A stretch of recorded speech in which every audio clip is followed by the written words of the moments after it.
السلام علیکم ناظرین، صبا ڈیجیٹل نیوز میں عابد علی آرائی حاضر ہے۔ آج آپ کو امریکی جیل میں قید پاکستانی ڈاکٹر خاتون ڈاکٹر عافیہ صدیقی کے کیس کی سماعت سے متعلق اہم خبر دیں گے، جو اس کی سماعت آج اسلام آباد ہائی کورٹ میں ہوئی ہے، اور اسلام آباد ہائی کورٹ نے اس کے کیس کی سماعت کے دوران انتہائی اہم آبزرویشنز دی ہیں، اس کے بارے میں بھی بتائیں گے، اور یہ بتائیں گے کہ پاکستان کی دفتر خارجہ کے جو حکام ہیں وہ ڈاکٹر عافیہ کے کن معاملات سے متعلق بالکل غیر واقف نکلے، اور یہ بھی آپ کو بتائیں گے کہ جسٹس عامر فاروق جس کی عدالت میں یہ سماعت ہوئی ہے، انہوں نے کیا آبزرویشن دی ہے۔ یہ سب معلومات جاننے سے پہلے آپ ہمارے یوٹیوب چینل کو ضرور سبسکرائب کریں تاکہ آئندہ بھی آپ کو ایسی انتہائی اہم معلوماتی ویڈیوز ملتی رہیں۔ اسلام آباد ہائی کورٹ نے امریکی جیل کے اندر قیدی خاتون ڈاکٹر عافیہ کی رہائی کے لیے جو درخواست دائر کی تھی، ان کی بہن ڈاکٹر فوزیہ صدیقی نے اس پر اہم سماعت کی۔ جیسے ہی سماعت کا آغاز ہوا تو ڈپٹی اٹارنی جنرل عدالت میں پیش ہوئے۔ انہوں نے وزارت خارجہ کی طرف سے ایک رپورٹ پیش کی۔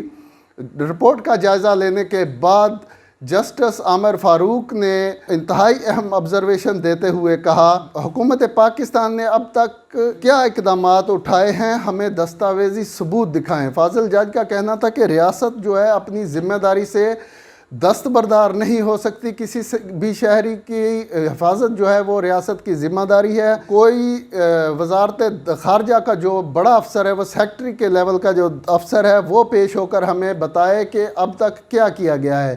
محض ڈپٹی اٹارنی جنرل کے بیان پر ہم اس کیس کو نہیں نمٹائیں گے۔ بدقسمتی سے کیس جو ہے وہ 4 سال کے بعد سماعت کے لیے مقرر ہوا ہے۔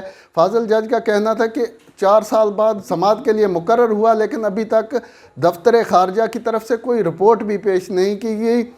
دفتر خارجہ اس معاملے پر اتنا غیر سنجیدہ کیسے ہو سکتا ہے؟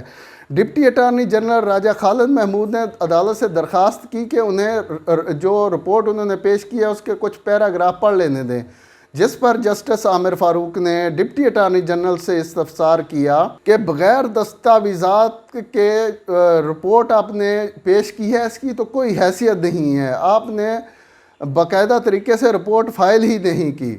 تو ڈپٹی اٹارنی جنرل اس موقع پر اس بات سے بھی لا علم نکلے کہ ڈاکٹر عافیہ صدیقی کس امریکی جیل میں موجود ہیں۔ جسٹس عامر فاروق نے جب ان سے استفسار کیا کہ عافیہ کس جیل میں ہے، تو ڈپٹی اٹارنی جنرل نے بتایا کہ ڈاکٹر عافیہ واشنگٹن کی جیل میں موجود ہیں۔ ان کا کہنا تھا کہ ڈاکٹر عافیہ کا کورونا ٹیسٹ بھی مثبت آیا، اور ان سے امریکہ میں پاکستانی قونصلیٹ کے نمائندے نے بھی ملاقات کی ہے، جس پر ڈاکٹر فوزیہ کے وکیل ساجد قریشی نے عدالت کو بتایا کہ ڈاکٹر عافیہ ٹیکساس کے علاقے کارزول کی جیل میں قید ہیں، اور یہ حکام کو پتہ بھی نہیں ہے کہ وہ کس جیل میں، امریکی جیل میں قید ہیں۔ جسٹس عامر فاروق نے ڈپٹی اٹارنی جنرل سے کہا کہ وہ 15 روز میں دستاویزات کے ساتھ رپورٹ پیش کریں، اور وہ دستاویزات پیش کی جائیں جن سے پتہ چلے کہ وفاقی حکومت نے اب تک کیا اقدامات کیے ہیں۔ اور آئندہ سماعت عدالت نے کہا کہ اس کیس کی سماعت پر جوائنٹ سیکرٹری کے لیول کا افسر عدالت میں پیش ہو۔ کیس کی سماعت کے دوران عافیہ صدیقی کے وکیل جو تھے، انہوں نے یہ بھی عدالت کو بتایا کہ سندھ ہائی کورٹ میں بھی عدالت کے ساتھ غلط بیانی کی گئی وزارت خارجہ کی طرف سے، جس پر سندھ ہائی کورٹ نے توہین عدالت کی کارروائی جاری کر رکھی ہے وزارت خارجہ کے حکام کے خلاف۔ تو عدالت نے آئندہ سماعت پر ڈپٹی اٹارنی جنرل کو ہدایت کی ہے کہ وہ ثبوتوں کے ساتھ رپورٹ اس عدالت کے اندر پیش کریں تاکہ کیس کو آگے بڑھایا جا سکے۔ آج عدالت نے وزارت خارجہ کی جو رپورٹ ہے اس کو غیر تسلی بخش قرار دیا ہے، اور قرار دیا ہے کہ اس جو دستاویزات کے بغیر رپورٹ جو پیش کی گئی ہے اس کی کوئی قانونی حیثیت نہیں ہے۔ عدالت نے یہ بھی آبزرویشن دی ہے کہ شہریوں کا تحفظ ریاست کی اپنی ذمہ داری ہوتی ہے، اور وہ اس ذمہ داری سے کسی صورت دستبردار نہیں ہو سکتی۔